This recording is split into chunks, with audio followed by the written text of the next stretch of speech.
سامعین کرام، آپ سن رہی ہیں ایک دلچسپ کہانی جس کا نام ہے قلندر ذات۔ یہ اس سلسلے کی قسط نمبر 39 ہے۔ مجھے امید ہے آپ کو میری یہ کاوش پسند آ رہی ہوگی۔ آپ نے اگر ابھی تک میرا چینل کہانی گھر سبسکرائب نہیں کیا تو ابھی میرے چینل کو سبسکرائب کر کے بیل نوٹیفیکیشن آن کر لیجئے تاکہ آنے والی ہر نئی کہانی کی اطلاع بر وقت آپ تک پہنچ سکے۔ سپہر کا سورج اپنی دھوپ سمیت بادلوں کے ساتھ آنکھ مچولی کھیل رہا تھا جب تانی اور جسپال نور نگر کے قریب پہنچ گئے۔ دوپہر سے پہلے وہ بہاولپور ایئرپورٹ پر اترے تھے، جو انہیں ویران سا لگا تھا، شاید اس لیے بھی ویران لگا کہ وہ چھوٹا تھا اور بہت کم سواریاں اتری تھیں۔ وہ ایئرپورٹ سے باہر آئے تو سامنے سرمد کھڑا مسکرا رہا تھا۔ اس کے پیچھے سیاہ رنگ کی 4 وہیل گاڑیاں کھڑی تھیں۔ وہ بہت تپاک سے ملا۔ وہ دونوں سے کچھ دیر باتیں کرتا رہا، پھر اس نے اپنے ایک بندے کے ساتھ انہیں روانہ کر دیا۔ وہ جیسے ہی نور نگر کے قریب پہنچے تو ڈرائیور نے پوچھا، اگر آپ کہیں تو نور نگر فون کر دیا جائے کہ ہم پہنچ گئے ہیں۔ تمہارے پاس نمبر ہے؟ اور کسے کرو گے فون؟ جسپال نے مسکرا کر پوچھا تو ڈرائیور نے سنجیدگی سے کہا، سر روہی کا مسلسل رابطہ ہے وہاں۔ اشفاق نامی ایک نوجوان ہے، وہ جمال کے بہت قریب ہے۔ تم گھر جانتے ہو؟ تانی نے پوچھا۔ میں پہلے کبھی گیا نہیں لیکن پہنچ جاؤں گا، اس نے جواب دیا۔ تانی محسوس کر رہی تھی کہ یہ کوئی ایسے سوال نہیں تھے جو پوچھے جائیں، بس یوں ہی وہ خاموش رہ رہ کر اکتا چکی تھی۔ دوسرا شاید اس کے اندر خوشی تھی کہ وہ جمال کے پاس جا رہی ہے۔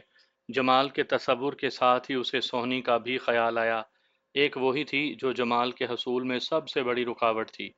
پتہ نہیں مستقبل میں اس کے ساتھ کیسا رویہ اپنانا پڑے۔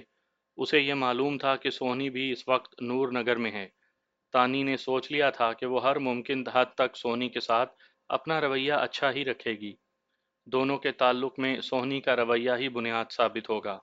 وہ انہی خیالوں میں کھوئی ہوئی تھی کہ وہ نور نگر گاؤں کے داخلی راستے پر آ گئے، جہاں اشفاق عرف چھاکا اپنے ساتھ چند لوگوں کو لیے کھڑا تھا۔ اس نے ہاتھ کے اشارے سے انہیں روکا تو ڈرائیور نے جیپ روک دی۔ چھاکا آگے بڑھا۔ اس نے ان تینوں پر نگاہ ڈالی، پھر مسکراتے ہوئے بولا، تانی اور جسپال، میرے گاؤں نور نگر میں خوش آمدید۔ جی آیا نو، ہمیں پہچان لیا تم نے؟ جسپال نے بھی مسکراتے ہوئے پوچھا۔ دوستوں کی خوشبو دور ہی سے آ جاتی ہے، اور تم دونوں تو پھر اپنے ہو، آ جاؤ۔ یہ کہہ کر وہ پلٹا اور اپنی بائک پر جا بیٹھا۔ ڈرائیور نے جیپ اس کے پیچھے لگا دی۔ ان کے سفر کا اختتام جمال کے گھر کے سامنے ہوا۔ وہ جیپ سمیت اندر چلے گئے۔ جمال اور اس کی ماں سامنے ہی صحن میں نیم کے درخت تلے چارپائی پر بیٹھے تھے۔ انہیں دیکھ کر وہ اٹھا۔ پہلے اس نے جسپال کو سینے سے لگایا اور پھر تانی سے ملا۔ جسپال نے آگے بڑھ کر اماں کے قدموں پر ہاتھ رکھ دیے۔ ماں نے اسے کاندھوں سے پکڑ کر سیدھا کیا اور سر پر پیار دیتے ہوئے دعائیں دینے لگیں۔ تانی ماں سے گلے ملی، پھر پوچھا، اماں جی، یہ سونی کدھر ہے؟ وہ ابھی کچھ دیر پہلے حویلی گئی ہے، ادھر کچھ لوگ آئے ہوئے ہیں، ان سے ملنا ضروری تھا۔ تم لوگ بیٹھو، میں تمہارے لیے کھانا لاتی ہوں۔ ہاں ماں، یہ کام تو کرو، بہت بھوک لگی ہے، جسپال نے کہا اور چارپائی پر پھیل گیا۔ یہ سارا بھی دکھائی نہیں دے رہی؟ تانی نے پوچھا۔ وہ حویلی ہی میں رہتی ہے، جمال نے بتایا۔ پھر جو ان میں باتیں شروع ہوئیں تو ختم ہونے کو نہیں آ رہی تھیں۔ جمال نے کرنل سے ہونے والی باتوں کو گول کر دیا تھا۔ پتہ نہیں کیوں وہ یہ ساری باتیں دنیا سے چھپانا چاہتا تھا۔ اس نے جسپال کی رودات سنی، اس دوران کھانا بھی کھا لیا گیا۔ مغرب کے بعد تک سونی واپس نہیں پلٹی تو وہ سب حویلی کی طرف چل دیے۔ اماں گھر پر رہیں۔ کچھ دیر کے بعد وہ سارے حویلی کے ڈرائنگ روم میں جمع تھے۔ ایک طرف جمال، جسپال اور چھاکا بیٹھے تھے تو دوسری طرف سارا، تانی اور سونی تھیں۔ ان کے درمیان کھانے پینے کی بہت ساری نعمتیں پڑی تھیں۔ وہ باتوں میں مگن تھے، تبھی جسپال نے ایک نئی بات چھیڑ دی۔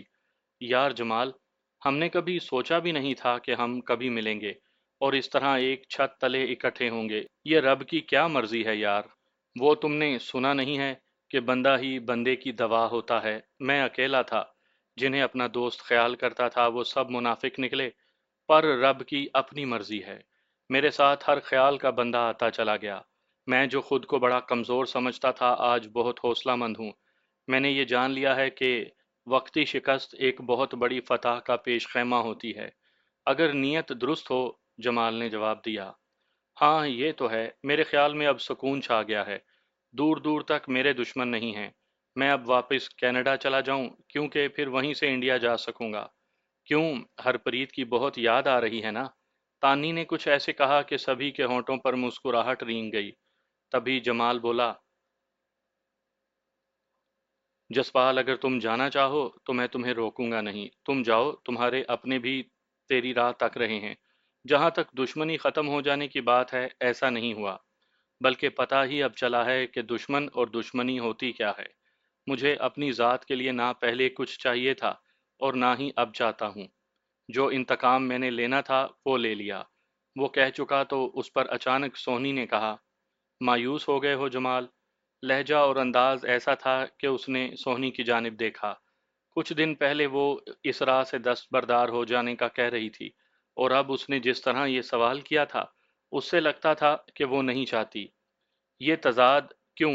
یہی سوال اس کے ذہن میں آ گیا۔ یہ کیا کہہ رہی ہو سونی؟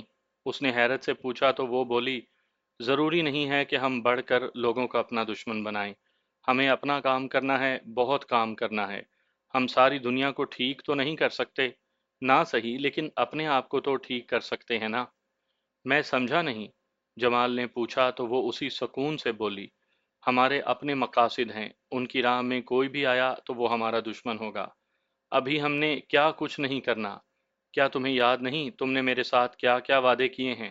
کیا تم نہیں جانتے ہو کہ اس ملک میں انسانیت کے سب سے بڑے قاتل یہاں کے جاگیردار اور وڈیرے ہیں، اور اب ان کے ساتھ وہ نو دولتیے بھی شامل ہو گئے ہیں جو انہی غریب عوام کا لہو چوس کر اپنی تجوریاں بھر رہے ہیں۔ سارے کے سارے سیاست دانوں کا روپ دھار کر ایوانوں میں بیٹھ کر ان لوگوں کی قسمت کا فیصلہ کرتے ہیں۔ کیا ہو رہا ہے اس عوام کے ساتھ؟ کبھی سوچا؟ سارا ملک شاید ہم ٹھیک نہ کر سکیں، مگر جہاں تک ہماری دسترس ہے ہم ان کے لیے کچھ کریں گے، چاہے اس کا طریقہ کار کوئی بھی ہو۔ یہ جو ہمارے ارد گرد لوگ ہیں، جو ہمارے اپنے ہیں، کیا ان کا ہم پر کوئی حق نہیں؟ شاید یہاں پر شاہ اتنا ظالم نہ ہو، مگر شاہ کے مصاحب زیادہ ظالم ہیں۔ سونی جس طرح جذباتی انداز میں کہہ رہی تھی، جمال کے ہونٹوں پر اسی طرح مسکراہٹ پھیلتی جا رہی تھی۔ وہ اپنی بات کہہ چکی تو اس نے کہا، جیسے تم کہو، میں تو پہلے ہی تم سے یہی کہتا تھا۔ تو پھر سنو، ہمارے سب سے بڑے دشمن وہ بے غیرت سیاستدان ہیں جو عوام کو بے شعور رکھے ہوئے ہیں۔ عوام کو الف بے پڑھنے کی تو اجازت ہے، لیکن شعور سے بے بہرا کیے دے رہے ہیں۔ چند لوگوں کو خوش کرنے اور انہیں نوازنے والا کوئی بھی دستور ہو، ہم اسے نہیں مانتے۔ یہیں اس علاقے کے سیاست دانوں سے آغاز کرنا ہوگا۔ ہو گیا، جمال نے ایک دم سے کہا تو ماحول میں ایک دم سناٹا چھا گیا۔ یہ خاموشی کچھ طویل ہوئی تو سونی نے اس کی طرف دیکھا اور اٹھتے ہوئے بولی، اب آپ چاہیں تو آرام کریں۔ اس کے یوں کہنے سے سبھی اٹھ گئے۔ جب سارے کمروں میں جا کر لیٹ گئے تو سونی نے جمال کو لیا اور گاؤں والے گھر میں آ گئی۔ میں اور سونی چھت پر کھڑے دور اندھیرے میں گھور رہے تھے۔ میں اس سے پہلے آ گیا تھا، کچھ دیر کے بعد وہ میرے ساتھ آ کر کھڑی ہو گئی۔ شاید میرے بولنے کا انتظار کرنے لگی۔ میں نے مڑ کر اس کی طرف دیکھا، وہ میرے چہرے ہی پر دیکھ رہی تھی۔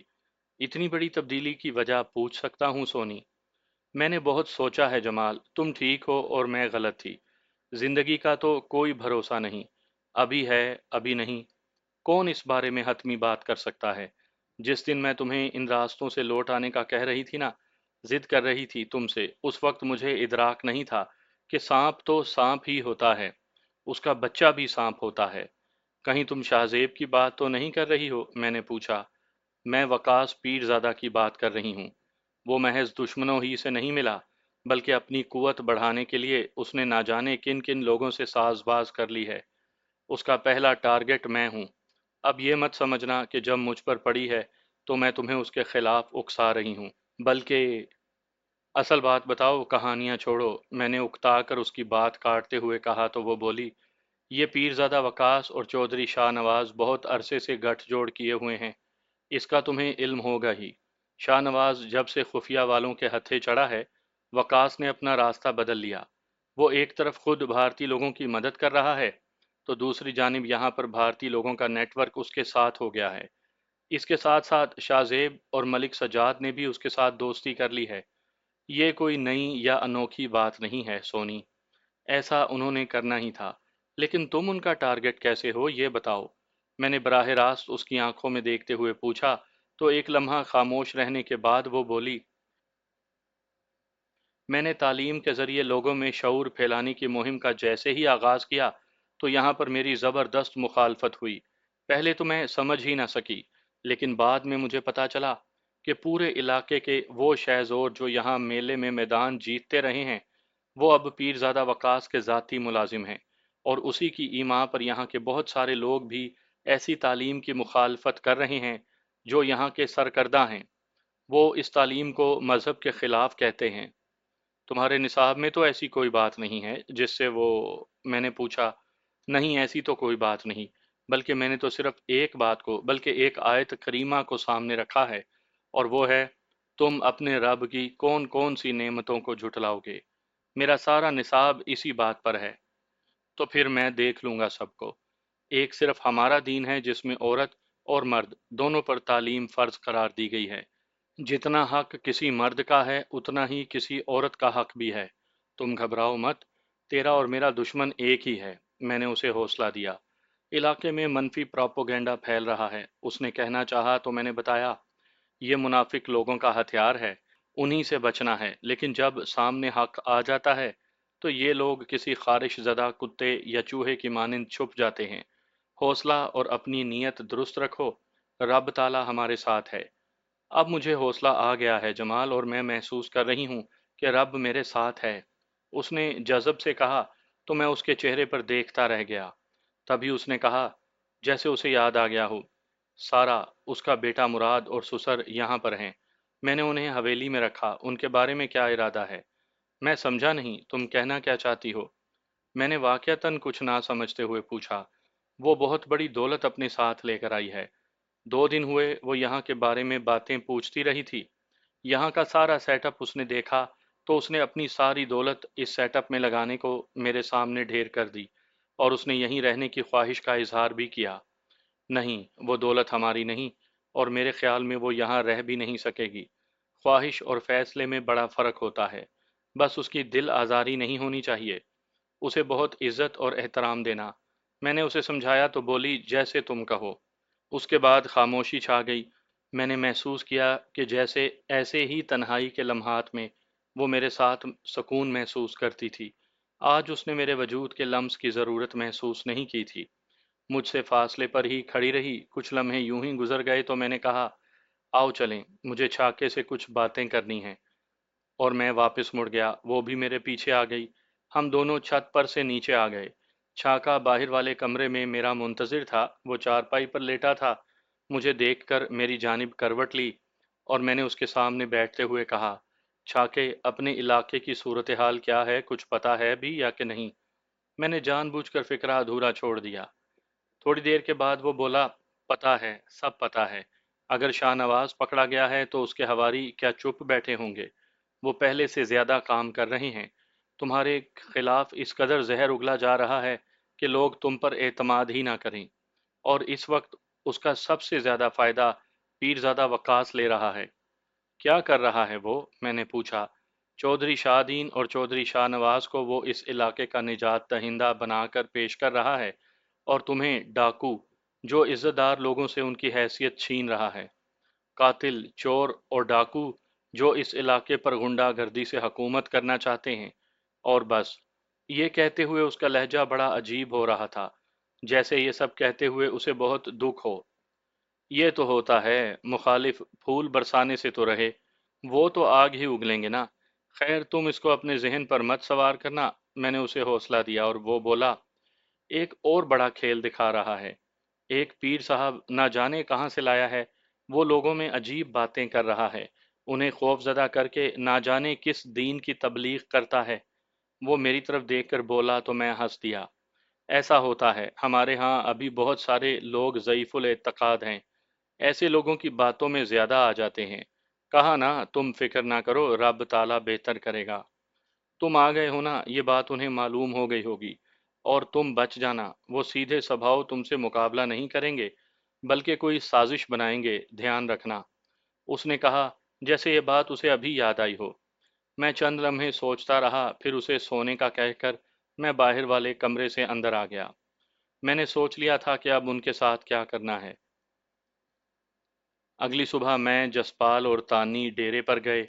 بھیدے نے پہلے سے کہیں زیادہ مویشی پال لیے تھے۔ چھاکا اس کے ساتھ کاروبار کرنے لگا تھا۔ ہم وہاں دھری ہوئی چارپائیوں پر جا کر بیٹھے باتیں کرتے رہے۔